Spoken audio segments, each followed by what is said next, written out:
It is Sunday evening, and the light has changed. Nothing has actually happened yet. The weekend is technically still here. The coffee is still warm. The day is still yours. But something has shifted in the room. A quiet weight, settling onto your chest, arriving completely uninvited. You have not opened a laptop. You have not thought about a single real task. And yet the dread is already here, fully formed. So where on earth did it come from? Here is the strange part. The part actually worth sitting with for a moment. You are not really dreading Monday's work.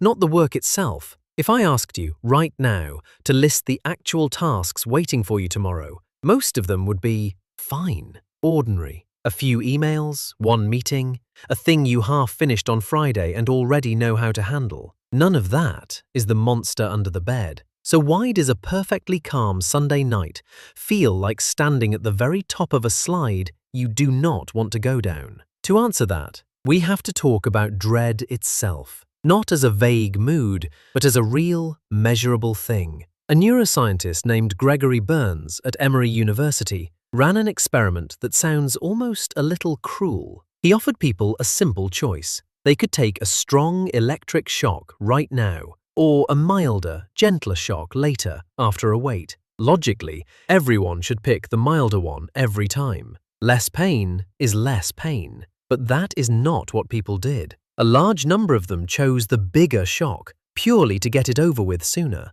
They would genuinely rather hurt more now than sit in the waiting. And Burns had found something important hiding in that choice. The waiting is not neutral. The anticipation of something bad is its own separate pain. And for a lot of people, it quietly hurts worse than the bad thing itself. He called it dread, and he watched it grow stronger in the brain the longer the wait stretched on. Does that sound a little familiar yet? Because Sunday night is, in a way, a waiting room. The shock has not arrived. Monday is not actually here. But the dread does not care about any of that. It runs ahead of you, into a tomorrow that has not happened, and it bills you for the whole thing tonight, in advance, with interest. And you can feel it doing exactly that. Maybe you check your phone, just for a second, and there it is, the inbox, the little red number, a thin preview of Monday leaking backward into your Sunday. Maybe you glance at the clock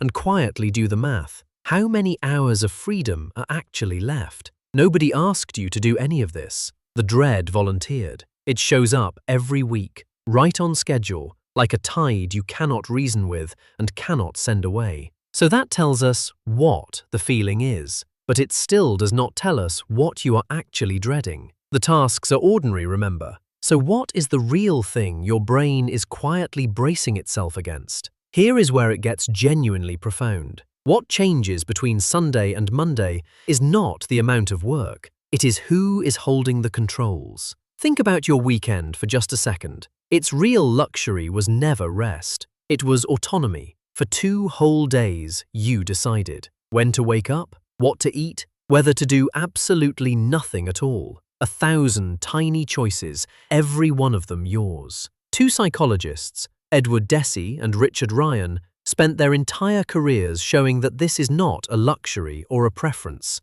It is a need. In their work on what truly drives human beings, autonomy, the simple sense that your actions are your own, sits right at the dead center. When you have it, something in you comes alive. When it is taken away, something in you goes quiet. And Monday is the day you hand it all back. The alarm decides when you wake. The calendar decides where you stand and for how long. Someone else decides what matters, and how fast, and whether what you did was finally good enough. The dread you feel on Sunday night is your brain watching that handover slowly approach on the horizon. You are not actually afraid of the spreadsheet. You are quietly grieving the controls. Now, you might reasonably think, surely the people who suffer the most from all this are the ones with the hardest jobs, the longest hours, the heaviest, most crushing workloads. But that is not what the evidence says at all. And this is the part that should genuinely change how you see the entire thing. For decades, a researcher named Michael Marmot followed thousands of British civil servants.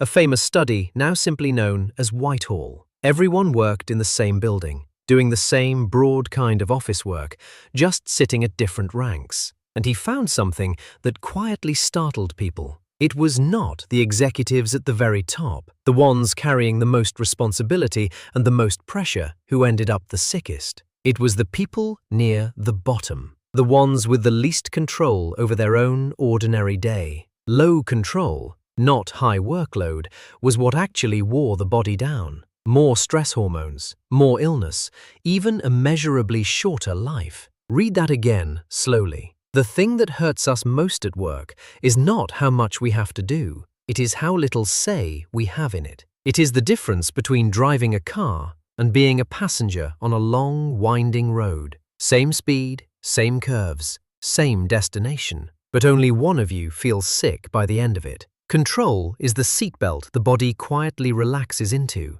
Take it away, and even an easy, ordinary week starts to feel like something happening to you rather than something you are actually doing. That, more than any deadline, is what your Sunday brain is bracing for. So sit with what that quietly means for your Sunday night. The weight pressing on your chest is not laziness, it is not weakness, and it is not some personal flaw you need to fix. It is not even really about your particular job. It is a remarkably accurate signal.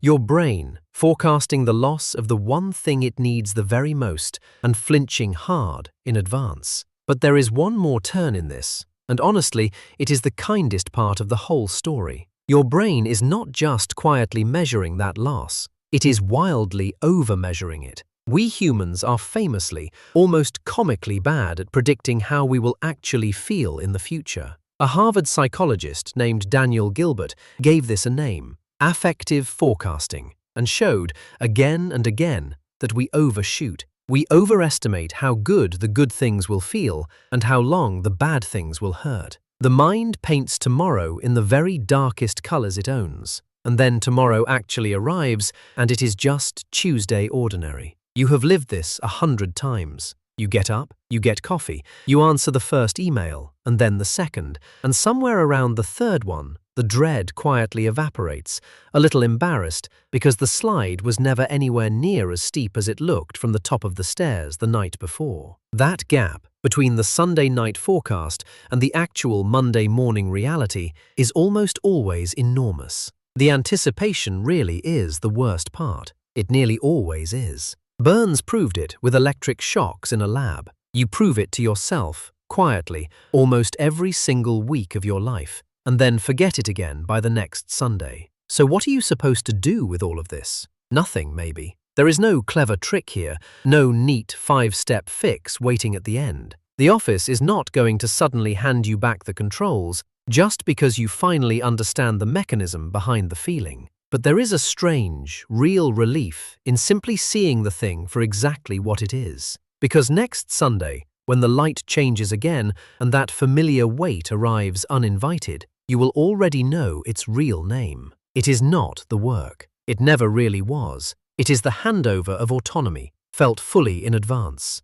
A quiet grief for control you have not even lost yet. And it is your brain, doing the one thing it does best of all, sprinting ahead into a tomorrow that turns out, almost every time, to be far less dark than it painted. You have not done anything yet. The weekend is still here. The coffee is still warm. Now you know what the wait actually is.